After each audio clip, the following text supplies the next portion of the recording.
Hi everyone, welcome back to my channel. Tulsiram గారు ఈయన ఒక రైతు. ఈయన తన చుట్టుపక్కల ఉంటున్న వృద్ధులకు రోజు తానే స్వయంగా వంట చేసి క్యారేజీలు పంపిస్తూ ఉంటారు. ఎవరూ లేని వృద్ధులు ఎవరైనా సరే వాళ్ళకి తులసిరామ్ దగ్గర నుంచి క్యారేజ్ వెళ్తుంది. తులసిరామ్ గారు తన సొంత నిధులతో ఇంత గొప్ప కార్యక్రమం చేయడం చాలా అభినందనీయం. తులసిరామ్ గారు చేస్తున్న ఈ కార్యక్రమం పట్ల వృద్ధులు చాలా సంతోషిస్తున్నారు.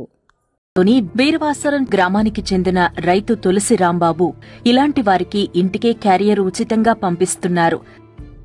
వండుకుని ఒప్పుకోలేని వాళ్ళకి తప్ప పేదలు అని కానీ లేకపోతే కులం చూడడం, వయసు చూడడం, ఆస్తి చూడడం, వండుకుని ఒప్పు లేకపోతే చుట్టుపక్కల 18 గ్రామాలకి పంపిస్తున్నాం. మనం స్టిల్ ఈరోజు 160 క్యారేజీల వరకు వెళ్తున్నాయి.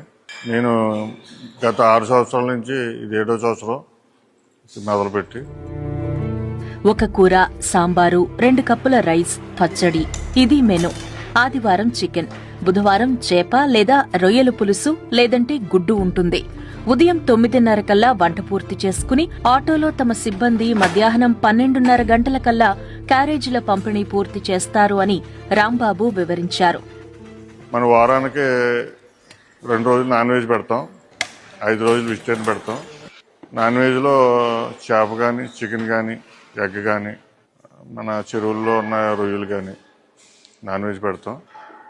వెజిటేరియన్ వచ్చేటికి వారానికి 2 రోజులు పప్పు కూర ఉంటుంది, వారానికి 3 రోజులు కాయగూరలు ఉంటుంది. ఉదయం 6 గంటలకు స్టార్ట్ అవుతుంది వంట, సాయంత్రం మధ్యాహ్నం 9:30 స్టార్ట్ అవుతుంది ప్యాకింగ్, మధ్యాహ్నం 12:30కి ఇచ్చి రావడం జరుగుతుంది. బీరవాసరం చుట్టుపక్కల ఉన్న 18 గ్రామాల్లోని తమ పిల్లల నిరాదరణకు గురైన వృద్ధులకు డబ్బుండి కూడా వండుకునే శక్తి లేని వారికి ఉచితంగా ఆహారం అందిస్తాము అని రాంబాబు చెప్పారు. చాలా బాగా బతికానండి. నాకు మా భార్య పోయి 4 సంవత్సరాలు అయిందండి. ఒక రోడ్డు పరారులో ఉన్నాడండి, ఒక రోడ్డు దూరంగా ఉంటున్నాడండి.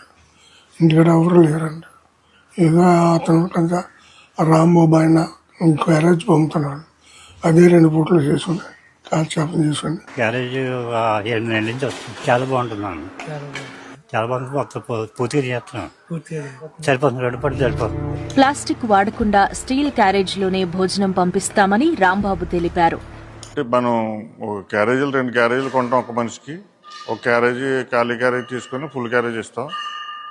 అంటే ప్లాస్టిక్ రహితంగా, ప్లాస్టిక్ ఏం వాడకుండా పెట్టాలని ఆలోచన. మనం పెట్టి ఫుడ్ వాళ్ళకి ఎక్స్ట్రా మనకి అలా ఎనర్జీ ఇవ్వాలి తప్ప మనం చేసేది మనకి వాళ్ళకి హెల్త్ పరంగా ప్రాబ్లం రాకూడదని అరుగుదల కరెక్ట్గా ఉండి ఫుడ్డే రెడీ చేస్తాం.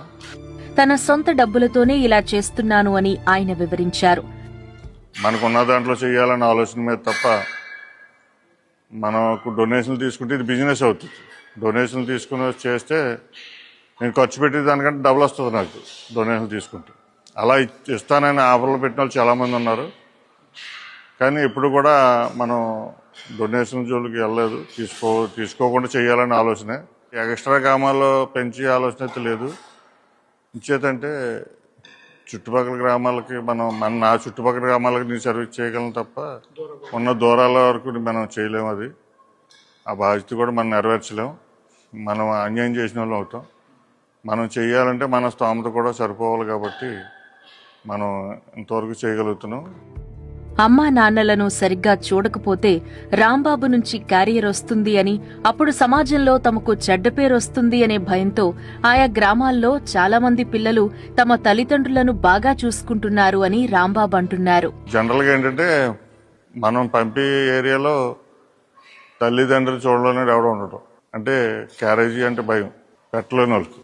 కొద్ది పరపతుండి అతను కొంచెం సంఘంలో కొంచెం పలుకుబడి ఉన్న వ్యక్తులు అయితే అలా తల్లిదండ్రులు చూడకపోతే రాంబాబు క్యారేజీ పంపితే ఆ పలుకుబడికి ఇమేజ్కి దెబ్బతింటుందని ఆ భయం మీద ఎక్కువ తల్లిదండ్రులు బాగా చూస్తున్నారు. దీని కాన్సెప్ట్ ఒకటే అండి, సర్వీస్ కానీ సేవ కానీ అనకూడదని నా ఆలోచన.